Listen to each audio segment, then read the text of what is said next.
Happy Tuesday. Welcome to the morning after. I am your host, Sharleen Joynt, and today we are recapping episode 8 of season 15 of The Bachelorette.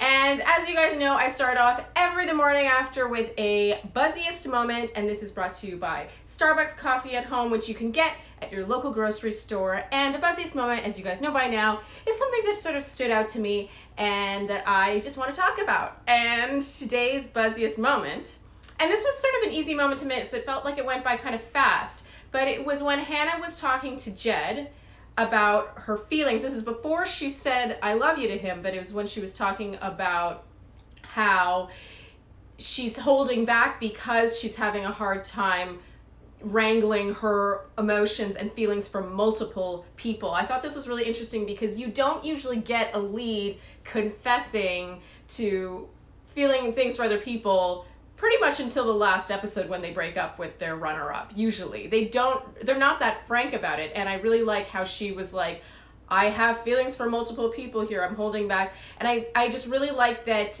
she shared this, because leads don't usually do that.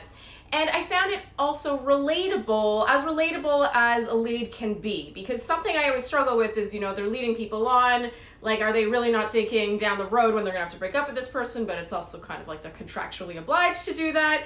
And so I just like that she sort of gave us a little peek behind the curtain on the emotional journey that a lead goes through, and how they juggle compartmentalizing their multiple relationships. This really stood out to me. I really loved her honesty. And yeah, that was this week's buzziest moment. So, you guys know by now that I go through in chronological order. And so we'll start off with Jed's one-on-one. So this episode, as much as I kind of have lukewarm feelings about this episode, I enjoyed it because I got to watch this with Andy. I've been out of town a lot, and I haven't gotten to really sit down and watch many episodes with him. And so his first observation, it was a good one. He was like, aren't all the guys just going to get sick now? And because Hannah was clearly sick. And I was like, oh my God, that's totally true. And it's funny because we didn't encounter that on my season, but I just wonder what they do to prevent that from happening. Hannah, obviously the big thing that happened here was Hannah telling Jed that she is falling in love with him.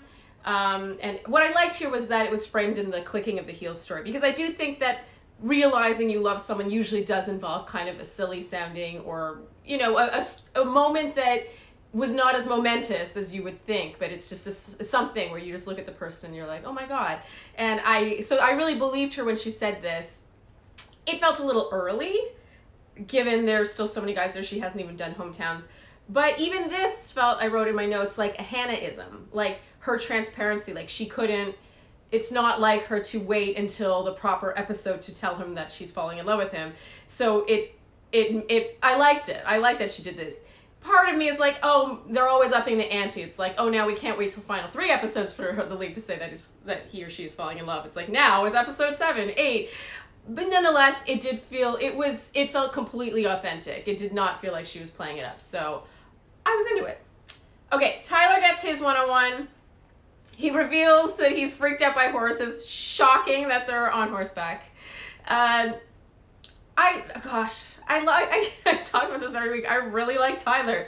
I really like that he came out and said it like it was. He talked about how the canceled cocktail parties are really affecting her at least as much, if not more, than the guys. She's the one, they all like her plenty. Of course they want time with her, but she is also the one that needs it. I like that he leveled the playing field here and made it as much about how she needs that time as them. Instead of time with her always being withheld from the guys as like some sort of punishment. I really like that he just came out and said this. Interestingly, Hannah did not really, I don't know if her reaction was taken from a different moment. Maybe that was editing, but she was just like she didn't respond.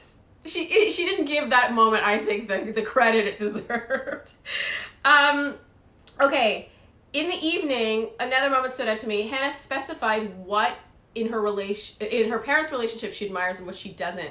This, gosh, I cannot believe these people. They're so young. When I was 24, I was not like, my parents communicate like this. In my husband one day, I want like XYZ. It's not that I wasn't thinking about it. I still was just sort of dating. I don't know. I'm so impressed that how observant she is and just how much thought she's put into, you know, like obviously you want someone with whom you're compatible. The level of thought that she's put in at such a young age, I was really like, I don't know if I'm impressed by it. I kind of want I want everyone to sort of enjoy their youth while they can. But yeah, she clearly has put a ton of thought into that for a very young age.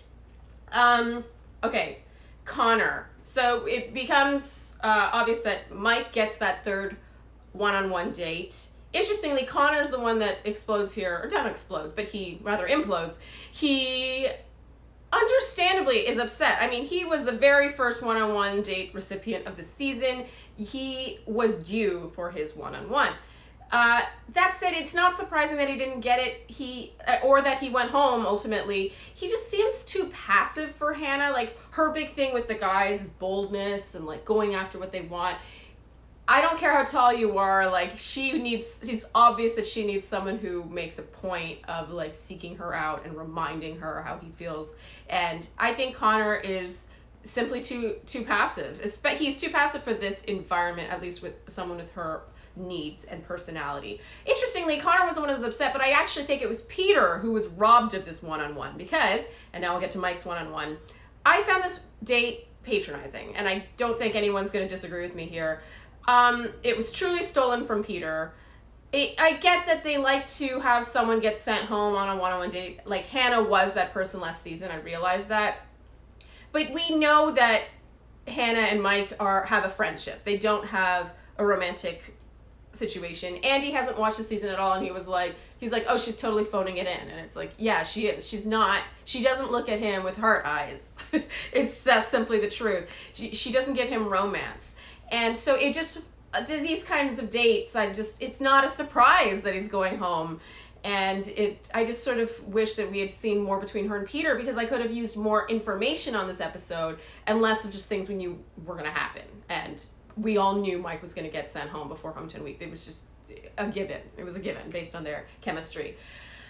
And again, I love Hannah's honesty. She's looking at the art and bawling, and she makes it about the art. Like, yes, the art was very beautiful, but it's clear that she really struggles with, she's a lot of guilt in sending these guys home who she's clearly led on. And I really like that she is like shaking while she does it. I do feel like you kind of should be like that, because you did lead them on to a great, like, that's not up for debate. Like, she absolutely led every one of the guys that she let home this week on, and so I appreciate that she was as upset about doing it as she was, if that makes any sense. Oh. Okay. Finally, we get to the group date. The big thing here, obviously, is Garrett versus Luke. We all knew Peter was getting that first group date rose.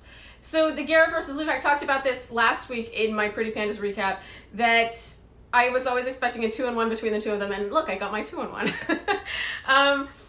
What I like here is about how Garrett methodically picks apart whether or not Hannah actually, specifically, asked about him to Luke. What I like about this is it shows that he's learned his lesson. You cannot have any gray area when you're dealing with Luke. You need specificity, and it's like, did she ask X, Y, Z? It has to be so specific, and of course then he catches Luke in his lie, but what does it matter, because Luke is always lying. Everything he says is a lie. I have some issues with this date. I don't want to spoil my Flair recap too much, but let's be honest, it was Hannah who told the guys to stay in their own lanes. She was the original one who said this. And apparently the rules don't apply to Luke, because he totally did not stay in his lane. In his precious one-on-one time with her, he starts talking about Garrett and the other guys. And this is painful. I mean, Hannah, of all people, should know how difficult it is to be civil and nice to Luke, because he is so difficult to deal with. And what also I found weird was how she ended up twisting this on Garrett in some weird way. She, apparently, according to her, it's better to be outwardly rude to someone you don't like, better than to just be, like, cold and removed and civil with them. Give me a break. I mean, we watched Hannah live with Kaylin for months last season. I mean, it's not like she was like, I hate you, bitch. Like, come on. She was also, it's coexisting with her. And so if we didn't already know she was going to send Garrett home, it was clear she was going to at that moment. she is taking Luke's side pretty much every time, at every turn. And Garrett, you know, he was robbed here, obviously, but I'm not surprised. I didn't see the same chemistry here that she has with the top 3 guys, but it was still like the way she sent him home when he really did open up to her this season. It kind of felt a little unfair. Poor Garrett. Yeah. Anyway, that's it for the morning after. Thank you for tuning in. Be sure to read my Flare recap, which will come out soon, and then my Pretty Pandas recap, which will come out later in the week. And yes, I'll see you guys here next week on the morning after.